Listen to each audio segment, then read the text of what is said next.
मुंबईच्या निकालामध्ये किंवा या कलामध्ये मराठी हिंदू महापौर, मराठी महापौर, मुस्लिम महापौर अशा मुद्द्यांचा तुमच्या मतदानावेळी तुम्ही विचार केला का? याबद्दल काय लोकांनी उत्तर दिले आपण पाहूया.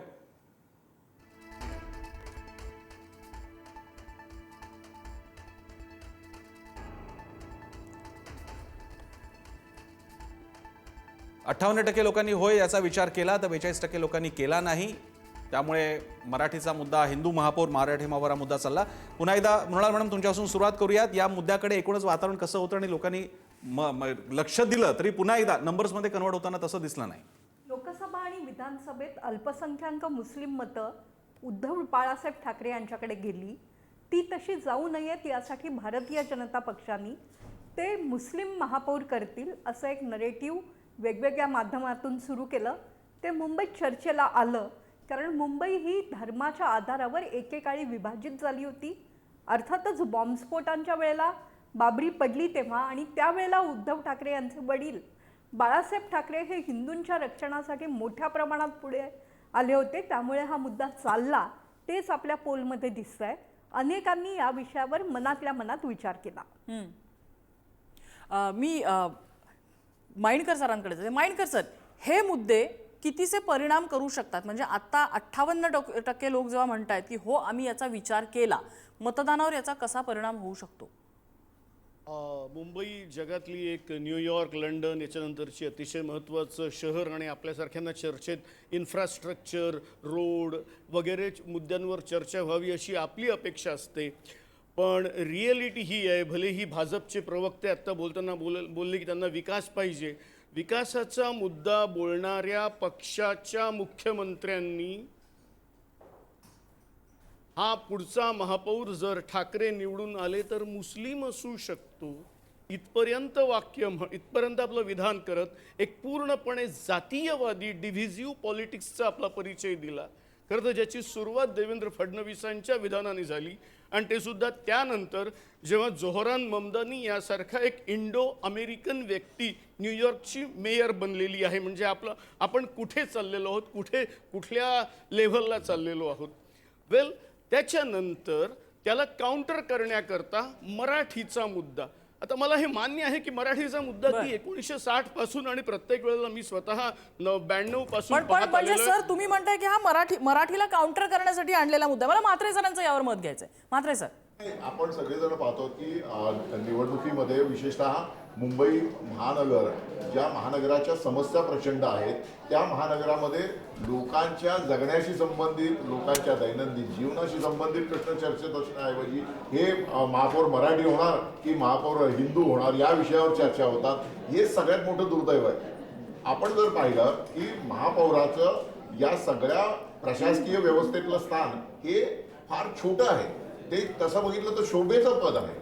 परंतु त्या शोभेच्या पदाला या निवडणुकीमध्ये जे अत्यंत महत्त्वाचं स्थान मिळालं ते केवळ आणि केवळ सर्वच राजकीय पक्षांनी मिळून जनतेची केलेली ही दिशाभूल आहे. जनतेला या भावनिक मुद्द्यांमध्ये अडकवायचं आणि त्यांचं जे बेसिक प्रश्न आहेत जगण्याचे. आज मुंबईमध्ये आपण दैनंदिन प्रवासाचा प्रश्न जर बघितला तर रोडवरची ट्रॅफिक असेल, रस्त्यावरचे खड्डे असतील, दररोज मिळणारं पाणी, सांडपाणी, या सगळ्या मुद्द्यांची जी चर्चा व्हायला पाहिजे या निवडणुकीमध्ये ती चर्चा आपल्याला होताना दिसत नाही. आता साधी गोष्ट, आपण मेट्रोच्या संदर्भात खूप कौतुकाने आपण सगळेजण बोलतो, परंतु आपण जर बघितलं तर लंडन मेट्रो 1863 मध्ये सुरू झालेली आहे. पॅरिस मेट्रो 1900 साली सुरू झालेली आहे. म्हणजे आपल्या किती 150 आणि आपण 2025च्या निवडणुका आम्ही मेट्रो कशी आणली ह्याच्यावर लढतोय. अगदी. त्यामुळे सर्वसामान्य माणसाला ज्या बेसिक सुविधा मिळाल्या पाहिजेत त्या बेसिक सुविधा देण्याची जबाबदारी या मुंबई महापालिकेची आहे. मी गाला सरांचं सुद्धा याच्यावरती मत जाणून घेईन. गाला सर, हिंदू, मराठी, मुस्लिम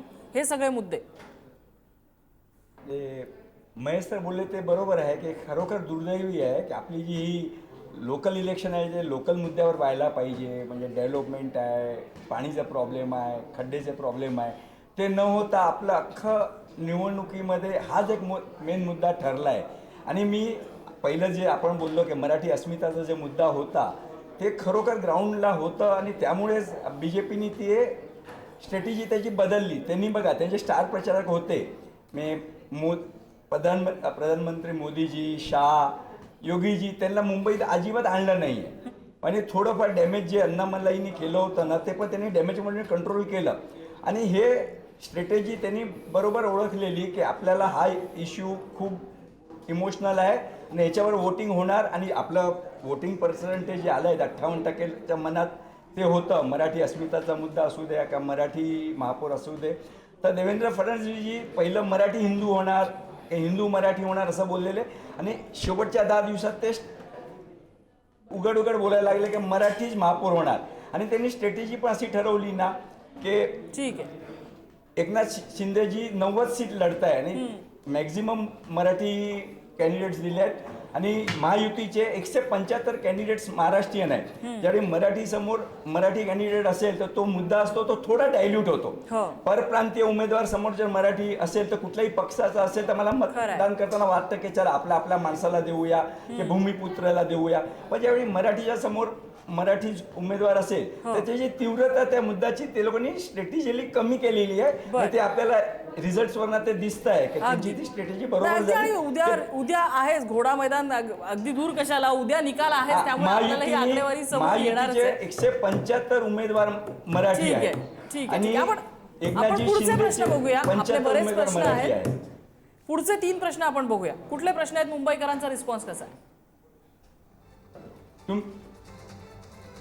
मुंबईत गेल्या काही वर्षात पायाभूत सुविधांचं श्रेय तुम्ही कुणाला द्याल?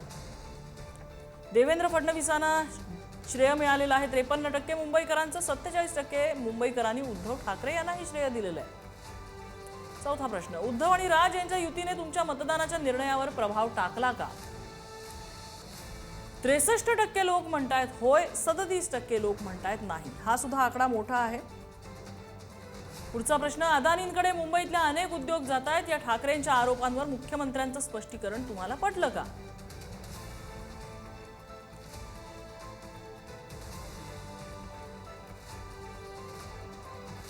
हा महत्वाचा मुद्दा नाही तरीही कौल ठाकरेंकडे असं 7% म्हणतायत. हा महत्वाचा मुद्दा नाही तरीही कौल भाजपकडे असं 22% लोक म्हणतात.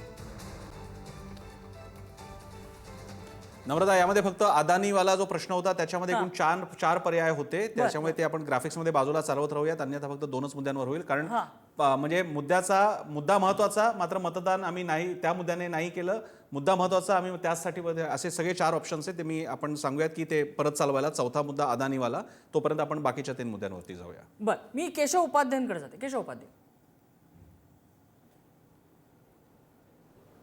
नाही, पुन्हा एकदा लक्षात घ्या, मी जे सुरुवातीला मांडणी केली होती की या मुंबईतल्या लोकांना विकास हवाय, तो मराठी असो अथवा अन्य या ठिकाणी जो वर्षानुवर्ष राहणारा इथलं नागरिक असो, आणि त्याचंच प्रत्यंतर या तुमच्या ज्या कुठल्या पद्धती तुम्ही सर्वे केला आहे, AI आहे किंवा प्रिडिक्टेबल सर्वे आहे, त्यामध्ये दिसून येते. आता मी सहज बसल्या बाकी चॅनलचे सर्वे सुद्धा मी पाहत होतो आणि या सगळ्या सर्व्यांचं एक मत मुंबईबद्दल आहे की मुंबईमध्ये भारतीय जनता पार्टी आणि शिवसेनेची युती निवडून येते. हे बहुतेक सगळ्या सर्व्हेंचं आपल्या सगळ्यांचं म्हणणं आहे. याचाच अर्थ असा आहे की जी लाट एक प्रकारे काही याच्यापूर्वी नगरपालिका निवडणुकीत बघितली, विधानसभेवर बघितली, त्याचंच प्रत्यंतर आत्ता मुंबईत येत आहे.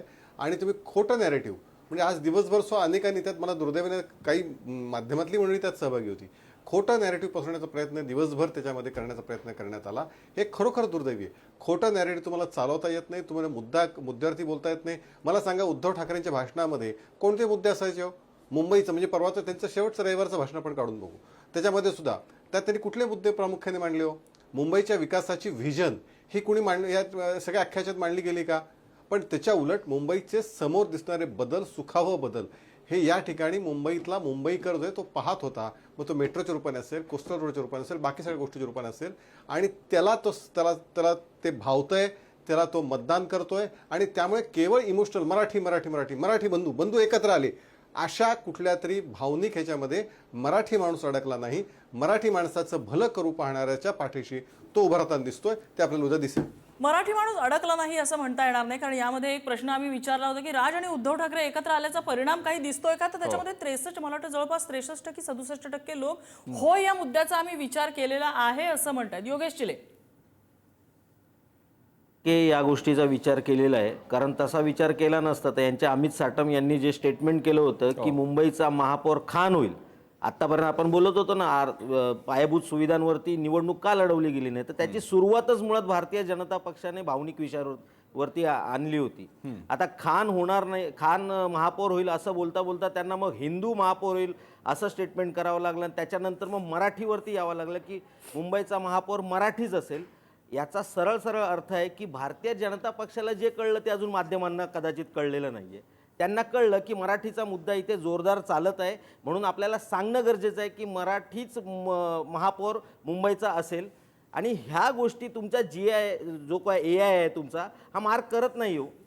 दुर्दैवाने AI फक्त आकडेवारी बघतं पण जनभावना बघत नाही. आणि जनभावना ही मराठी माणसाची जनभावना मराठी महापौर आणि तो सुद्धा ठाकरे बंधूंचाच असला पाहिजे अशी आहे. उद्या तुम्हाला ते निकालामध्ये दिसेल. आपण बाकीच्यांकडे सुद्धा जाऊयात. आपला मुद्दा होता अदानीचाही मुद्दा एकीकडे चर्चेला घ्यायचा होता. मी पहिल्यांदा अखिलकडे जाईन, अखिल झाल्यानंतर मग बाकीचे गेस्ट आणि मृणालिनी मॅडमकडे सुद्धा जायचं आहे. अखिल, अदानीचा मुद्दा, अदानी यांच्याकडे सगळे उद्योग दिले जात आहेत, प्रकल्प दिले जात आहेत, उत्तर मुंबईपासून दक्षिणेला नवी मुंबईला एअरपोर्टपर्यंत दिलं जाते वगैरे, मोठा मुद्दा होता. त्याचे ऑप्शन्स एकदा बघूयात आणि त्यानुसार कसा कलाला बघूयात. आपण बघूयात त्या मुद्द्याला लोकांचा कसा प्रतिसाद दिला ग्राफिक्सद्वारे.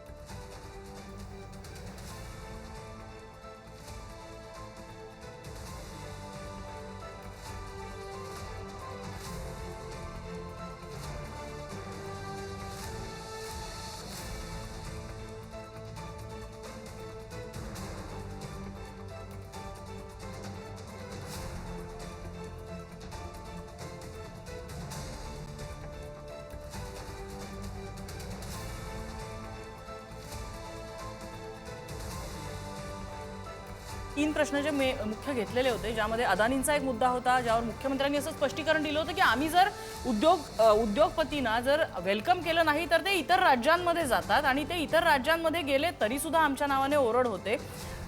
अखिल चित्रे, हा जो प्रश्न आहे या प्रश्नावरती मुख्यमंत्र्यांचं स्पष्टीकरण जे आलेलं होतं तर मुंबईकरांनी त्या बाबतीत सुद्धा विचार केलेला आहे बराचसा.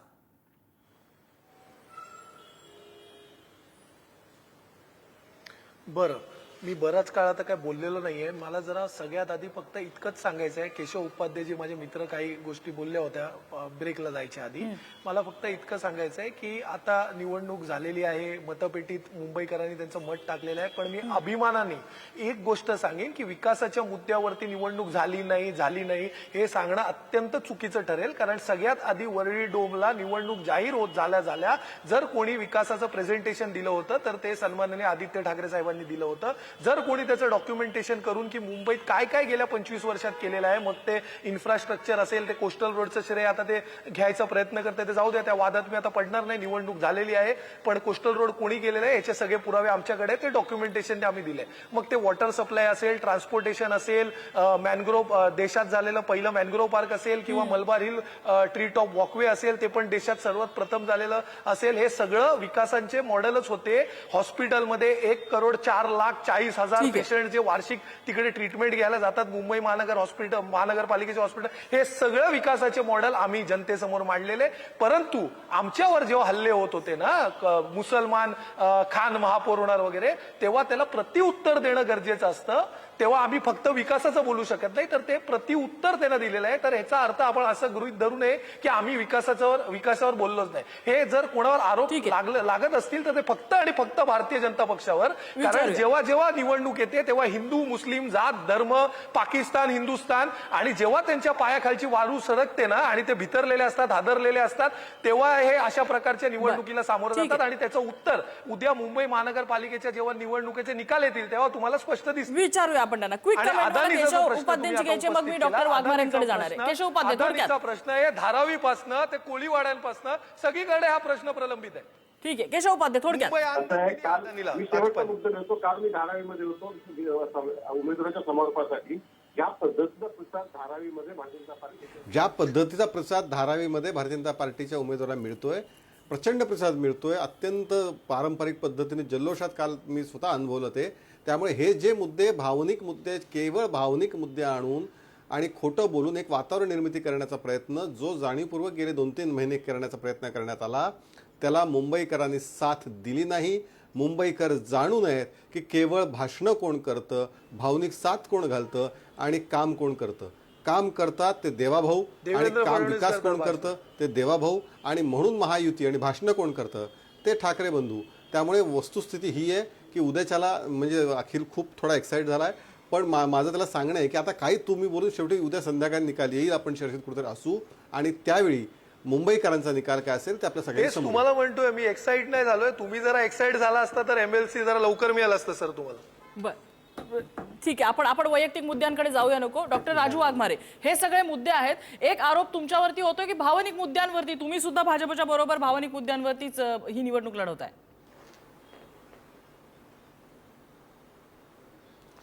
सगळ्यात पहिली गोष्ट नम्रता, की महापौर मराठीच होणार, तो दुसरा आम्ही कोण इतर भाषिक होऊ देणार नाही, ही सगळी पहिली सुरुवात तर दोन्ही ठाकरे बंधूंकडून झाली. मग त्याच्यानंतर बाकीचे पक्ष त्याच्यामध्ये उतरले, ओ मराठीच होणार, मग मुस्लिम होणार नाही वगैरे. त्याच्यामुळे या भूमिकेला मराठी माणसाच्या अस्तित्वाची शेवटची निवडणूक हे बोलून या निवडणुकीला पूर्णपणे इमोशनली त्या मराठी अस्मितेकडे घेऊन जायचं काम दरवेळेला आदरणीय उद्धव ठाकरे साहेब करत असतात. तेच त्यांनी सुरुवात केली. त्याच्यामुळे त्यांच्या भाषणात कुठेही आम्ही काय केलं याच्यापेक्षा आम्ही काय करणार आहोत किंवा आम्ही काय करू शकतो या डेव्हलपमेंटचा कुठेही मागमूस नव्हता. सगळीकडे तेच होतं की आता मुंबई जाणार, मग तुमचं काय होणार, तुम्ही आता काय करणार.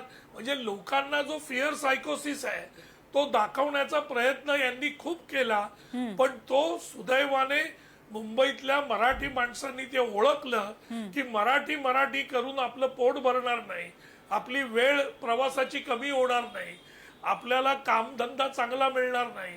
आणि हे जर पाहिजे असेल तर आपल्याला महायुती बरोबर जाणं आवश्यक आहे.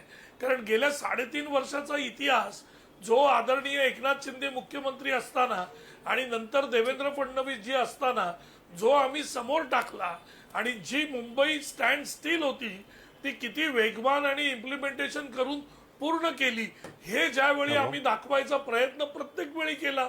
आम्ही बाकी कुठेही भावनिक मुद्द्यावर गेलो नाही.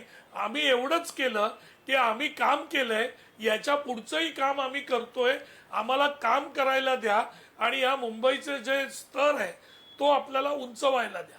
याच्यावरच आदरणीय एकनाथ शिंदे साहेबांनी आम्हाला स्पष्ट सांगितलं होतं आणि आम्ही त्याच मुद्द्यांवर बोलत होतो की काम कसं केलंय आणि कसं करणार आहोत. त्याच्यामुळे जो आदरणीय शिंदे साहेबांचा प्रश्न होता आणि त्या प्रश्नाने पुष्कळ वेळा उभाटा आणि मनसेची हवा गेली की तुम्ही सांगा तुम्ही मराठी माणसासाठी काय केलं हे तर सांगा. या प्रश्नांवर यांच्याकडून उत्तरच आली नाही की आम्ही मराठी माणसांसाठी काय केलं. आणि जो तिसरा मुद्दा होता नम्रता, की मराठी माणूस जो या मुंबई बाहेर फेकला गेलेला आहे, जो बदलापूर, ठाणा, विरार, नालासोपाराला गेलाय, त्या मराठी माणसाला मुंबईत आणण्याचं काम आम्ही युती म्हणून करतोय. आम्ही ते प्रकल्प करतोय आणि त्यांना आम्ही घेऊन येणार आहोत. हे प्रकल्प करताना अदानींसोबतची तुमची जवळीक, त्या जवळीकीवरती बोट ठेवलेलं आहे. बहुतेक उद्योग, मोठे प्रोजेक्ट्स हे अदानींकडे जातात असा आरोप तुमच्यावरती केलेला आहे. नाही, नम्रता लोकांना तिकडे अदानी असू दे, तिकडे नम्रता प्रायव्हेट लिमिटेड असू दे, तिकडे कोणी असू दे, लोकांना पाहिजे असतं की माझं घर मला मिळणार आहे की नाही, मला नोकरी मिळणार आहे की नाही, मला पगार किती मिळणार आहे. लोक हा विचार करतात आणि मुंबईतला माणूस हाच विचार करतो. म्हणून मुंबईने सगळ्या जाती धर्माच्या लोकांना आणि उद्योगपतींना मुंबईमध्ये स्थान मिळालं आणि मुंबईची आणि महाराष्ट्राची प्रगती झाली. अदानींचा प्रश्न जेव्हा आम्ही विचारला त्यावेळेला हा मुद्दा गंभीर आहे आणि आम्ही याकडे गांभीर्याने पाहतो आणि आमचा कौल ठाकरेंकडे असेल असं 40% लोक म्हणतायत. नाही, जे 40% म्हणणारे आहेत ते त्यांचेच आहेत. 60% लोक मुंबईतले म्हणतायत अहो तुम्ही अदानीला द्या, नाहीतर अंबानीला द्या, नाहीतर टाटाला द्या, पण तुम्ही इथे उद्योगधंदे आणा, तुम्ही इकडे घरं बांधा, तुम्ही आम्हाला घरं द्या. मृणाल मॅम, हे मुद्दे कसे परिणाम करतील? खरं तर काय होतं की मुंबईची निवडणूक ही मोठ्या प्रमाणात लढली जाईल वगैरे सगळं सुरू होतं. पण या निवडणुकीला फारसा कोणता मुद्दाच मिळत नव्हता. कारण ठाकरे आणि भारतीय जनता पक्ष हा वाद 2019 सुरू झाला होता. त्याची किती आवर्तनं होतील हा प्रश्न असतानाच राज ठाकरे यांनी अदानी उद्योग समूहाची भूमिका मोठ्या प्रमाणात मांडत त्यांना ही जमीन बळकावायची हा आरोप केल्यामुळे या निवडणुकीत रंगत आली. मराठी माणूस एकत्र आला होता. दोन्ही भावांच्या एकत्र येण्यामुळे हे खरं आहे, म्हणजे काही प्रमाणात एकत्र आला होता. बाकी भारतीय जनता पक्षाला ते मतदान करणार नाहीत असं आपल्याला म्हणायचं नाही. फक्त काय झालं की कोणत्या तरी निवडणुकीमध्ये ट्रिगर करणारं काहीतरी लागतं. ते अदानी या निमित्ताने राज ठाकरे यांनी आणलं. त्यांनी केलेलं सादरीकरण अत्यंत उत्तम होतं. त्या सादरीकरणामुळे खरंच एवढी जमीन जाते की काय एका उद्योगपतीला, असा प्रश्न लोकांच्या मनात निर्माण झाला. पण दुसऱ्या दिवशी मुख्यमंत्री देवेंद्र फडणवीस यांनी त्या सगळ्या भूमिकेत फार खोलात न शिरता मी अदानींचा वकील नाही असं सांगत सांगत मोदी सत्तेवर येतात सगळ्याच उद्योगांचा कसा विकास झाला याची आकडेवारी सादर केली. तेवढ्यावरच ते थांबले नाहीत, तर विकास करायचा असेल तर भांडवल आवश्यक असेल अशी त्यांनी भूमिका निस्संदिग्ध शब्दात मांडली. आता काय आहे की मराठी मानसिकता जी आहे ती काही लोकांची की आपला विकास होत नाही, त्यात अदानी हा मुद्दा चालला आणि त्यांचीच मतं म्हणजे जी ठाकरे बंधूंकडे जाणार होती ती कन्सॉलिडेट करायचं त्यांना एक कारण मिळालं. अर्थात अदानी हा मुद्दा निवडणुकीत संपणार नाही. अदानी, क्रोनी कॅपिटलिझम आणि कोणी येऊन इथे प्रकल्प सुरू करावेत हा मुद्दा सतत चर्चेला येईल आणि त्या चर्चेचं श्रेय हे राज ठाकरे यांना द्यावं लागेल, हे नाकारून चालणार नाही. बरं, योगेश चिले. मॅडम ज्या बोलल्या त्यालाच घेऊन मी थोडंसं बोलतो की अदानींचा मुद्दा ज्यावेळी सुरू होता त्या भाषणामध्ये तुम्ही बघितलं असेल लाखभर जनता शांतपणे तो मुद्दा ऐकत होती. तुमचे चारही प्रश्न जे तुम्ही आता विचारलेत लोकांना आणि जो जनतेचा कल आहे हा दाखवतोय महाविकास आघाडीच्या बाजूने आणि तुमचा AIचा रिझल्ट दाखवतोय महायुतीच्या बाजूने. याच्यामध्येच थोडासा संभ्रम आहे. म्हणजे जो कल आहे लोकांना जे प्रश्न तुम्ही विचारला आहेत त्याची उत्तरं ही पूर्णपणे आघाडीच्या बाजूने दिसत आहेत. आणि तुम्ही तुमचा AIचा, कारण मी मगाशी सुद्धा सांगितलं AI फक्त आकडेवारी बघते, जनभावना बघत नाही. जनभावना समजून घ्यायची असेल तर मैदानात उतरावं लागतं, रस्त्यावरतीच यावं लागतं. जसं मराठी करून वाघमारे साहेब बोलतात ना पोट भरत नाही, तसं हिंदू करून वर्षाला 2 कोटी नोकऱ्या सुद्धा मिळत नाहीत. हे सुद्धा भारतीय जनता पक्षाने समजून घेतलं पाहिजे. लोकांच्या ते लक्षात आलं. त्यामुळे तुम्हाला उद्याचा जो निकाल आहे त्याच्यामध्ये कळेल मराठी माणूस एक झालाय की नाही ते. चिलेजी, AIचा पोल असं सांगत नाहीये की मराठी महापौर व्हावा यासाठी काय मतदान झालं. AIचा पोल सांगतोय की हा मुद्दा चर्चेत होता की नाही. होता असं अमुक टक्केवारी म्हणते, त्याबाबत आमची भूमिका नाही आहे. नाही, तुमची थोडीशी गफलत होते. AIचा पोल हा कोणाला किती जागा मिळणार याच्यावर घेतला गेलेला आहे आणि हे जे 4 प्रश्न विचारलेले आहेत हे वेगळे आहेत, ते AIच्या पोलशी संबंधित नाहीत. बरं, ठीक आहे. मला एक छोटीशी कॉमेंट माइंडकर आणि गाला सरांची घ्यायची. माइंडकरजी, अदानींचा मुद्दा किती परिणाम करेल थोडक्यात? एकतर हा एवढा छोटा पण मुद्दा नाही. जे आता त्यांनी सांगितलं ते खरं आहे की ज्या पद्धतीने लाव रे तो व्हिडिओ म्हणत राज ठाकरेंनी डॉमिनन्स केलेलं होतं. मला वाटतं 4-5 दिवसांच्या पूर्वीची ती सभा आहे. त्या सभेनंतरचे जे काही आलेले मेसेजेस सोशल मीडियावरचं असं आहे की या सभेनी पूर्ण मुंबईतल्या तमाम मराठी माणसांना एकदा खरंच हा विचार करायला लावलेला आहे की खरोखर असं होत आहे, खरंच आपली जागा कोणीतरी बळकावत आहे. ही वस्तुस्थिती मलाही मान्य आहे की जर का आता ठाकरे परिवार अदानींच्या विरोधात आहेत तर ते अंबानींच्या विरोधात होते का किंवा त्यांची उलट मैत्री कशी होती मी या वादात पडत नाही. याचं कारण इंडस्ट्रियलिस्ट आणि पॉलिटिशियन्सचे संबंध कसे सुधारतात, काय देवाणघेवाण झाल्यानंतर ते चांगले होतात, हे डिटेल्स मी सांगू शकतो पण तो आता विषय नाहीये. पण राज ठाकरेंनी जो त्या क्षणी ज्या स्टाईलनी तो मुद्दा मांडला त्यातलं एक तर ऑब्झर्वेशन जे असं आलेलं होतं की खरं तर हे सगळं ऑब्झर्वेशन राहुल गांधींनी देशभर न्यावं या लेव्हलचं ते ऑब्झर्वेशन होतं. आणि मला आपल्या या आर्टिफिशियल इंटेलिजन्सच्या विषयी म्हणजे बरोबर आहे आपला जो काही कल आलेला आहे, पण मला फार जुना कुमार केतकरांनी लिहिलेला महाराष्ट्र टाइम्स मधल्या एका लेखाची हेडलाईन आठवते. डीप ब्ल्यू या संगणकानी जेव्हा आपल्या याला हरवलेलं होतं, मला वाटतं तेव्हा जो कोणी चेस प्लेअर होता, गॅरी कॅस्परोव. हा, थँक्यू, गॅरी कॅस्परोव. आणि त्यांनी हेडलाईन दिलेली होती, आज्ञा की प्राज्ञा. शेवटी आज्ञा देणारा हा माणूस असतो. अहो माइंडकर मी आता याच्यात वाद नाही घालत. माइंडकरजी मी माझं तर सोडून द्या. मी मगाशी सरळ समोरच्यालाही आवाहन केलं, रिक्वेस्ट केली. मी चिलेंनाही रिक्वेस्ट आत्ता करतो, मगाशी अखिल आहेत की नाही मला माहित नाही. तुम्ही आज्ञा म्हणताय ना, आमची आज्ञा सोडून द्या. आमचा प्रॉम्प्ट सगळ्यांना तपासण्यासाठी खुला आहे. कारण तो जनतेसमोर लाईव्ह देण्यात आला होता. आता मी तुम्हालाही म्हणतो, तुमच्याकडे मोबाईल आहे, सरळ प्रॉम्प्ट कोणतंही हवं ते इंजिन निवडा, आवडीचा निवडा, त्याच्यात प्रॉम्प्ट द्या, काय येतं ते बघा. आता प्रश्न असा आहे की एक्झिट पोलला माणसं पाठवली तर त्यांचा बायस, क्वेश्चनर तयार केली तर त्यांचा बायस, हे लोक आमच्याकडे आलेच नाहीत. अहो मग आता तुम्हीच तुमचा प्रॉम्प्ट भरा आणि तुम्ही बघा काय येतंय ते. बरं आम्ही कुठे म्हणतोय की हा दावा आहे, उद्या काय ते कळेल. पण मग जर का इतके सगळे सर्च इंजिन ज्यांच्याकडे भरपूर डेटा अवेलेबल आहे, ह्याच्यात मेटा एआयचा सुद्धा संबंध आहे. मराठी जन मोठ्या प्रमाणात फेसबुकवरती आहेत, फेसबुक हे मेटाचं मालकीचं आहे, तिथे सुद्धा हा कल येत असेल तर आपल्याला आता थोडंसं बघावं लागेल त्याकडे.